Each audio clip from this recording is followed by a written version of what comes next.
CBSE learners, how all are you at home? Are you reading or studying hard? Okay, so are you staying safe at home? Have you revised our lessons or not? Now, I have taught you lesson about tense, present tense, past tense. Now future tense is left. But before I go directly into the future tense, I thought of teaching you modals. Why? Because in future tense you have to use the you will need the use of will and shall. Now it depends on the determination of the subject or the person, what is the intensity of their determination to use the will or shall. Okay, so now will and shall is a modal. So before I go directly into the future tense, I thought let me teach you modals. Now what is modals? Today our topic is modals. Now you have heard about main verb and helping verb, right? Now another name of helping verb is an auxiliary verb. So modals are actually helping verbs or auxiliary verbs. What they do? They denote some possibility, necessity, obligations, permissions, etc. Okay, now let me see. Now what are modals? Modals are auxiliary verbs. Modals are actually auxiliary verbs, or another name of auxiliary verbs are helping verbs. Now what they do? They denote possibility,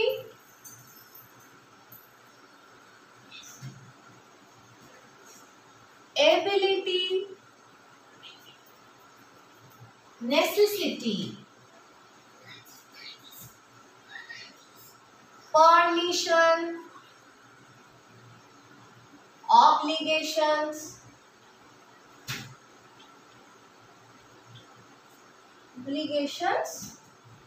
etc.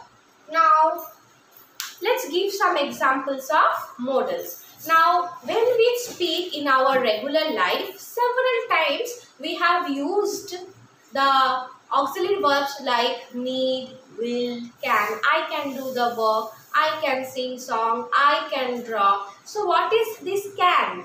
Draw is a verb. And what is this can, which is coming along with the main verb draw? That is only the helping verb, which is showing the ability. That yes, I can do the work. So let me take one example.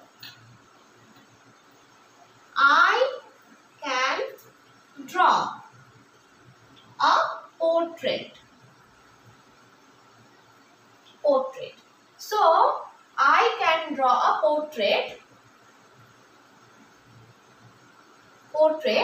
Can is the helping verb. It is showing what? It is denoting the ability of the subject I. Okay, and this is the main verb. Draw is the main verb and can is the auxiliary verb or helping verb. Now this can is known as modal auxiliaries. Okay, so actually what these auxiliaries do, they have a very important function in our communicative English, and they are special. Why? Because they add special effect. Now let's take one example. Suppose one stranger has come to your home, or you have met one stranger and you require water. So if you tell give me water, it doesn't suits your tone or your manner. Why? Because the person is a stranger. So you should be in a more requestive tone, right? You should request the person, would you please give me a glass of water, or could you give me a glass of water? So this could you, would you denotes what? The manner in which you are speaking. So this is the special. Why? Because it is denoting the modal manner in which the action is done. So the other characteristics of modal is what? They denotes the way in which the action is done, and it is special. Why? Because it is used to behave in a good manner. Okay. And it shows, now what it shows? Number 1, possibility, ability, necessity, permission, obligation. Now permission, let me give you one example of permission. Whenever you go out of the class, or when you want to go in usual class, in our regular class, what we do, if when you want to drink water in your class, you ask your teacher, ma'am, may I drink water, or sir, may I drink water? So you can take the example of may I drink water. Now here drink is the main verb and may is the modal auxiliary. So may is what? May is denoting that the subject is asking permission. So the subject is asking what? Permission. So may I drink water is may is the auxiliary, modal auxiliary, which is denoting permission, and it is showing the manner in which the action is done.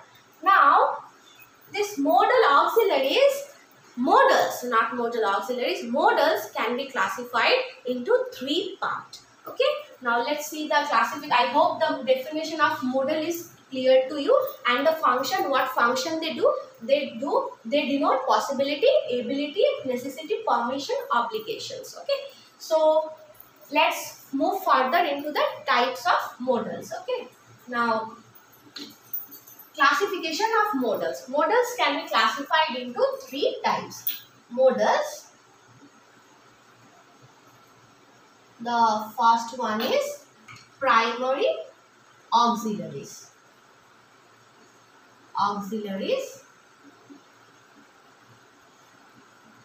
The next one is modal auxiliaries.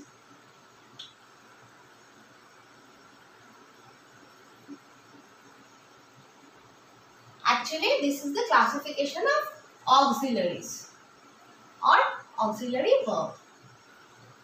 And the third one is semi-modals. Now, what are primary auxiliaries? They are be, have, do. And why these are primary? Because they work, be shows you the progress, right? Progressive manner.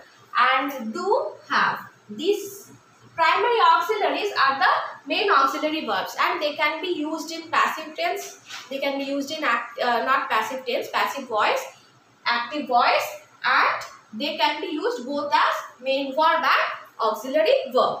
Next comes the modals. Now modals can be modal auxiliaries. Can, could,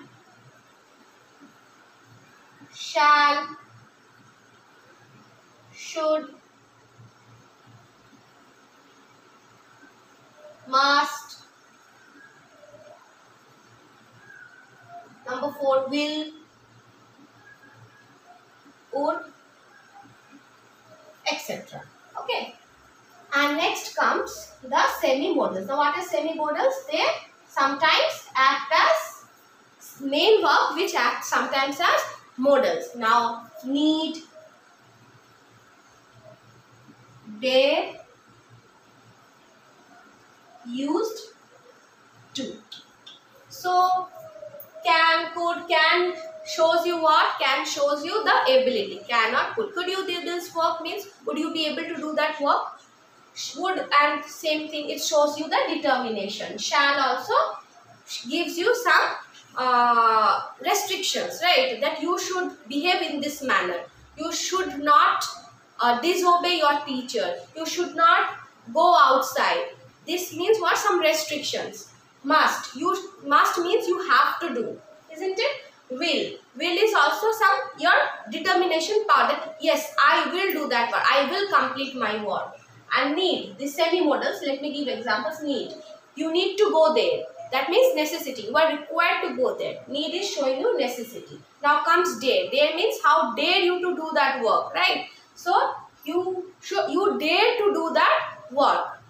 I used to live where I used to live in a village before, or I used to live in a city before. So used to is also means it is showing you where you used to live, right? So this is also acting as an auxiliary verb, because if you are saying someone, I used to live in a city or I used to live in a village, means live is the main verb and used to is the auxiliary verb, and what it is doing, it is acting as a semi-modals. Okay, now I hope this primary modals, primary auxiliaries, modal auxiliaries, semi-modals are clear to you. Now let me give you some characteristics of modals. Now how to understand and which one is modals and what are the characteristics? What characteristics should a modal have or a helping verb have to become modal auxiliaries? Okay, so characteristics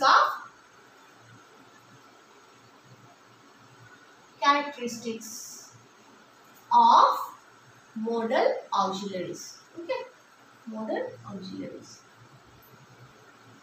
is or modals.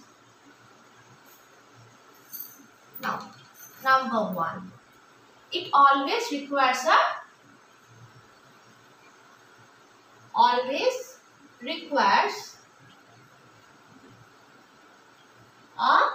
main verb, isn't it? Always it requires a main verb. Like I can draw means draw is the main verb and I can is the modal auxiliary. So it requires a main verb.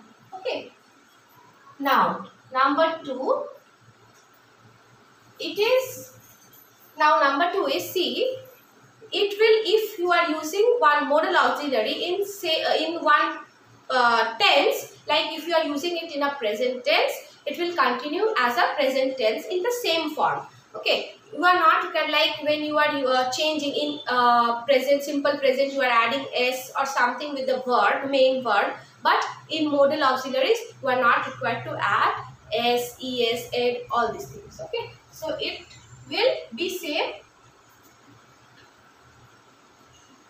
in whatever tense you are using as it is.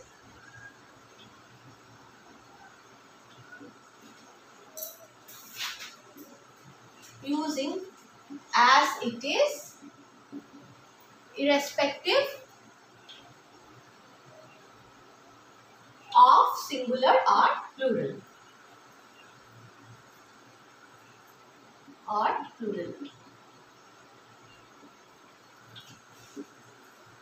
Now the third one is it's not having any participle form.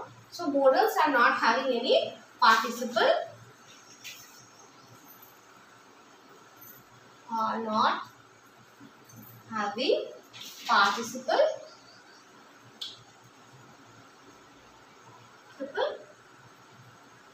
forms.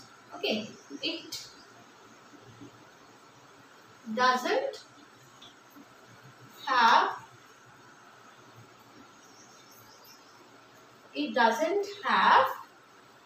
infinitives also.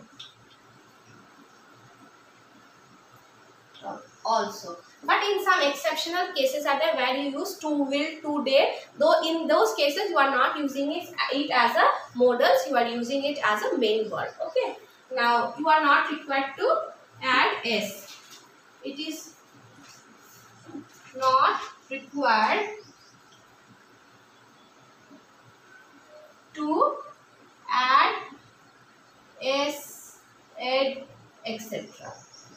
Okay, and in the first point I have said it requires a main verb. Sometimes it may in some exceptions it can be without main verb also. Like if you give example, he may come today, and the answer you are getting is yes, he will. So he will, the answer is that time. Okay, if you are using it in the form of a clause or something like that, then you have to use it. You can use without main verb. Like he may, let me give you an example. He may come today.